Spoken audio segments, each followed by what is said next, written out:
Hey everyone, welcome to today's podcast. I am putting content after a few weeks. I had a problem with my account and I could not upload the data. But anyways, it's resolved now, so hopefully you'll see my content more frequently. As always, I'll start with cyber warfare. We'll talk about breaches. We'll learn some new methods of how frauds are working and other stuff. Okay. Starting with cyber warfare, so there is a campaign that was found. It's called Stiff Bison. It is impacting multiple countries with major incidents in Poland and Czech Republic, and it is targeting high-value organization. Now, the people behind this campaign are supposedly from North Korea. There's a group called APT 37, and the tool that they are using is called Konni RAT, or remote administrative tool, or remote administration tool. The attack in this case begins with a phishing message, which tries to fool the target victims in opening the attachment. The attachment is actually a Word file with a and also a shortcut file. Now, this document is a decoy, and it seems to be a report from Russian war correspondent Olga Bozeva. And then once the document is opened, there is a script that runs in the backend, and the system is under control of the cyber actor, the cyber criminal. Now, same pattern, you'll see that phishing and is one of the most prominent methods for getting entry into any of the infrastructures. Okay. Again, North Korea hackers were found to use a malicious browser extension called Sharpnext, and this group is called Kimsuki. Now, Kimsuki was first found in 2018, to my understanding, and they were using a Chrome plugin at that point. And this campaign was called Stolen Pencil, and it infected with victims, and it stole browser cookies and passwords. Now, this same group has been associated with intrusions on political institutions that are in Russia and South Korea, and they're delivering an updated version of the same rat we saw earlier, which is Konni. Okay. Now, in this specific attack campaign, the threat actor is using this extension SharpNext, and it is focused on stealing email data. Okay, so what it does, it inspects and exfiltrates data from a victim's webmail as they are browsing, and it is impacting browsers like Chrome, Edge, and Whale. And this is specifically designed to target Gmail and AOL account. Now, SharpNext is capable to do more things like collect a blacklist of email senders that can be ignored when collecting emails from victims, which means it can filter data for a specific user. Also, it can upload attachments to remote servers, it can upload Gmail or AOL data to remote servers, it can receive instructions from attackers on which attachments have to be exfiltrated. Okay. Now, this is an extension-based attack, and it will only happen if you have the extension installed on your system. Now, that's why I always tell people not to go with random extensions. I use extensions that are organization approved and that are popular, more downloads. I'm not saying that they are completely safe, but at least there is a very low probability. Okay, so be careful on what you download from various websites. Also, Chinese hackers have built a backdoor into an app called Mimi. It's a chatting app, and it's a multi-platform app, which means it works on Windows, Linux, and Mac. And this threat actor behind this is called Lucky Mouse. Now, what has come out in light is that at least 13 different entities in Taiwan and the Philippines have been receiving this attack, and in 8 of these attacks, at least, there is a tool called R shell which is used, and R shell is essentially remote shell, and it allows remote connections to be established to the target victims. Okay. And this particular threat actor has been known to put implants like sysupdate, hyperpro, and plugux, and you can Google all of them and you'll find good articles on each of these attacks. And this is essentially a category of attacks called software supply chain attack, in which the backend server of this app, where the source code is there, it is developed, it is hacked, and then a backdoor code is put into this, and once the app reaches the end users, the threat actors get automatic access to these end users. Okay, So this is not the first time we are seeing a supply chain attack. There is a popular attack in last year that happened. It's called SolarWinds supply chain attack, and this is one of the common ways. Earlier in some of the podcasts I mentioned there are specific solutions around it. There are best practice around software supply chain security issues. There are very good articles from NIST on this, so I highly recommend reading them. Moving on to breaches, Cisco has confirmed that in May there was an attack called Yanluang, which is essentially a ransomware group, and it started in May. Cisco earlier said there is no impact, no products or customer data is impacted, etc. But then the ransomware gang put some files on dark web. I'm not sure if this was a screenshot. I've seen the screenshot, but actual files were there or not, I'm not sure about it. But this happened on August 10. Then Cisco confirmed that this happened through an employee credential that was compromised, eventually followed by multiple sophisticated voice phishing attacks that led the user to approve the multi-factor authentication, which allows people to have elevated security in accounts. And once the attackers were in, they escalated their privilege and they could log into multiple systems, and then they used tools like PowerSploit, Mimikatz, Impact, Cobalt Strike, etc. to maintain access. Now, hackers are claiming that they have stolen Cisco source code. I'm not sure if that's true or not. So we'll learn, right? These things take time to understand. These are complicated breaches, and it takes time to understand the full impact. But I'm sure things will come out clear in some time as the investigation proceeds. Okay. Also, one of the MSPs in Kansas they had to shut down their business for some time because there was a ransomware attack. They engaged a third-party insurance provider to help them with it. It is a common practice in certain countries where cyber insurance is available. But the point to learn here is that businesses can get impacted for hours and hours. So you should have basic cybersecurity hygiene like backup, patch management, and if you can get cyber insurance in the country where you work, it's better, right? Assume or build a architecture with the mindset that you are already breached, right? So know your crown jewels, and I'm sure there are a lot of best practices available that you can read on internet. Okay. Also, a company called One Touch Point, they got breached.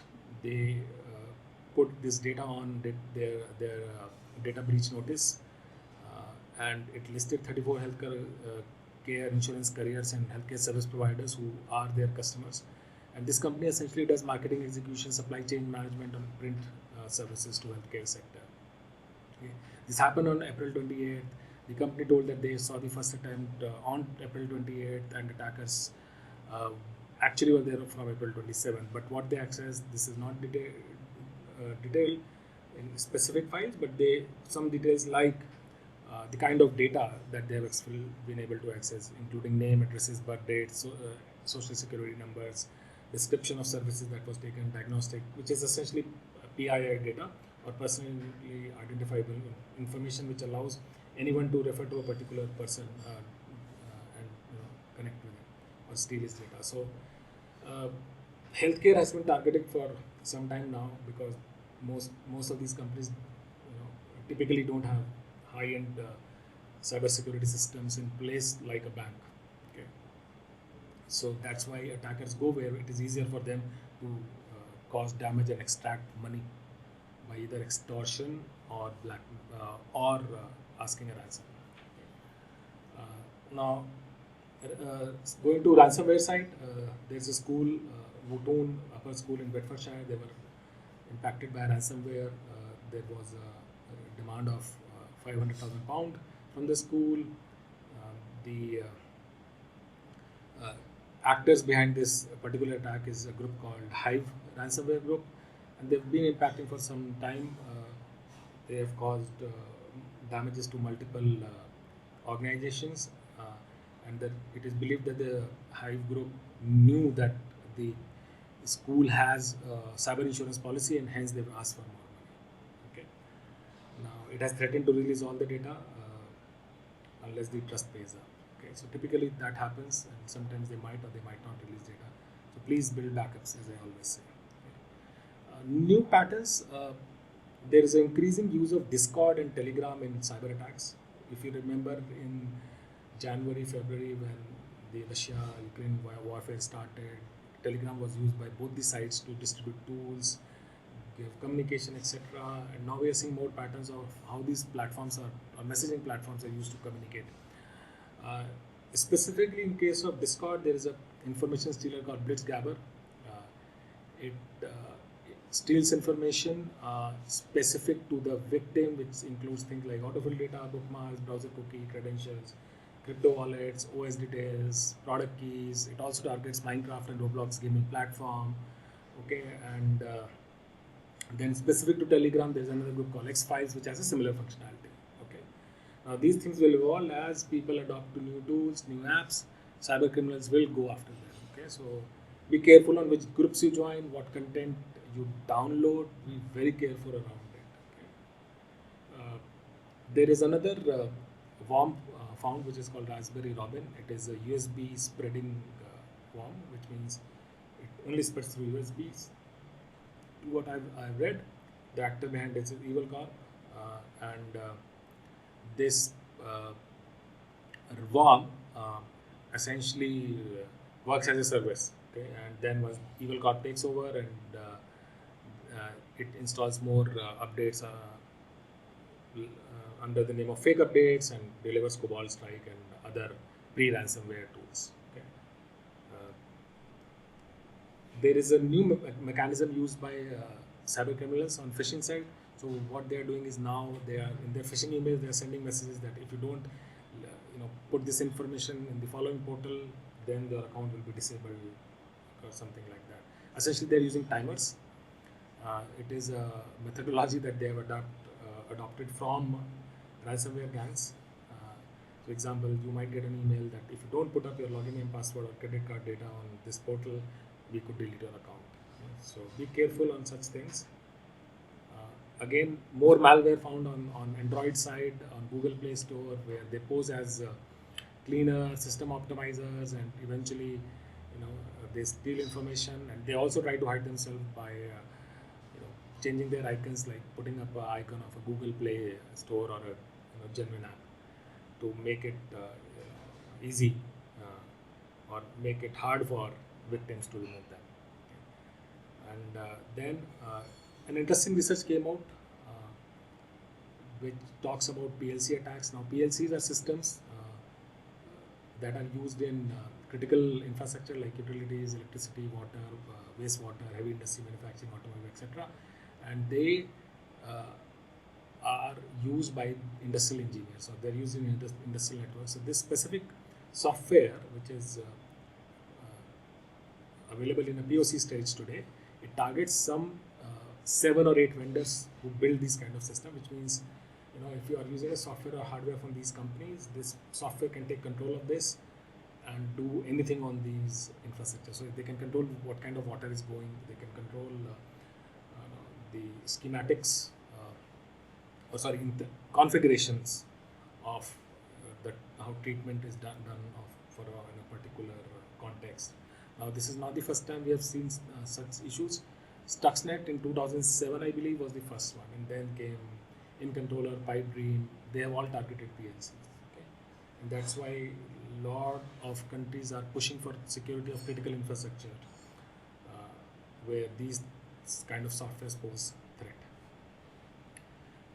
Key vulnerabilities are, there's a company called Dawa, they make IP cameras, and there is a vulnerability reported that allows attackers to take full control of their devices. So these things keep coming. I've reported vulnerabilities of similar kind and with other vendors like Reolink, TrueTech, ANK, Access, and multiple others, right? So my recommendation is always change default passwords, always keep your software updated on these systems, and at least you'll be safe from a lot of these bad things. Also, some interesting reports got released in last few weeks. My favorite was an ENISA threat landscape report for ransomware. What ENISA did is they researched ransomware incidents, around 620 ransomware incidents in past 1 year, from May 21 to June 22. And they gave a summary of how ransomwares are evolving. They covered the entire business model. They mentioned metrics called LEDs, which is lock, encrypt, delete, and steal, that allows mapping ransomware capability easily. Okay, so pretty interesting report. I highly recommend reading if you want to know how to protect ransomware based attacks, and also if you want to learn more about ransomware. Another report came out which spoke about the most common methods of initial access, software vulnerability, and phishing being top two. Again, if you recall, these are the only things that we see a lot. I mean, not the only thing, but most commonly common things that we see a lot. And this report stated that finance and real estate are the industries which are targeted a lot, and specific to ransomware, they mentioned that $8 million is the average ransom in finance and $5.2 million in real estate. Okay.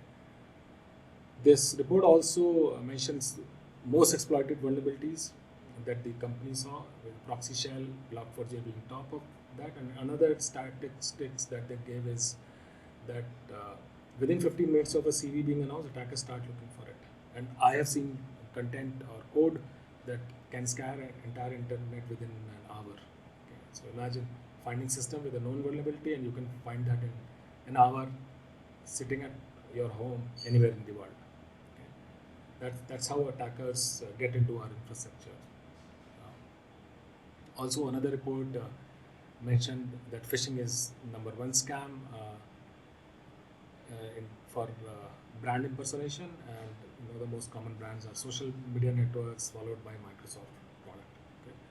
Another report came out that mentioned specifics on cost of data breaches, and it is found that $5.4 million is the average cost of breach. It also mentioned that paying ransom doesn't help. Victim who pay, they mostly don't get their data. Cloud infrastructure is insecure. That's what they also reported, and which increases the cost of breaches. Okay. And the other key thing that they mentioned is close to 50% of breach costs borne by victim organization incur a year after the breach. So breach has happened, and then the organization still has to suffer for multiple reasons. Either the attackers will come again, or they still have to do the mitigations for customers, or their changing the internal infrastructure. Okay. In one of the interesting thing that they mentioned is that ransomware hackers in a particular instance gave up because they hit multi-factor authentication, which is a great practice. If organizations are using MFA, attackers will typically drop, unless they can phish, which happened in case of Cisco, if you remember. Okay. Also, CISA directors in US has warned that ransomware hackers will target small companies that support critical infrastructure, like companies in energy, dams, communication, financial services, essentially things that are around us that we use for our day-to-day routine. Okay. So this came from the director of CISA in US. Okay.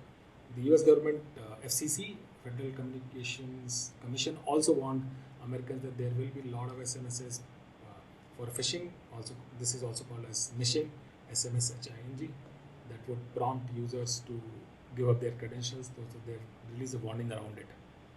With that, thank you so much. I'm always grateful to the sources that help us learn, and I'll see you soon. Keep learning them.